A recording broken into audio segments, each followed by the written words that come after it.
Kung meron ka dapat paglaanan ng oras para alagaan, ito yung mga single mom.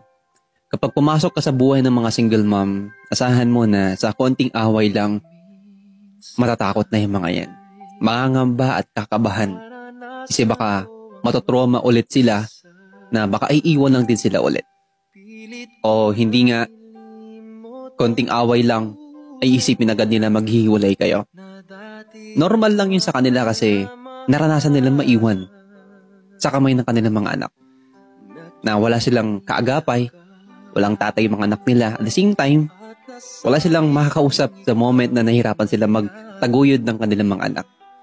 Kaya mga single mom, masyadong vulnerable or medyo emotional pagdating sa away. At sa mga hindi pa kakaintindihan kasi nga, ang gusto lang nila ay magkaroon ulit ng masayang family. Kaya kung ibibigay mo yung pagmamahal mo sa single mom, siguraduhin mo na buong buo, genuine, at walang halong biro.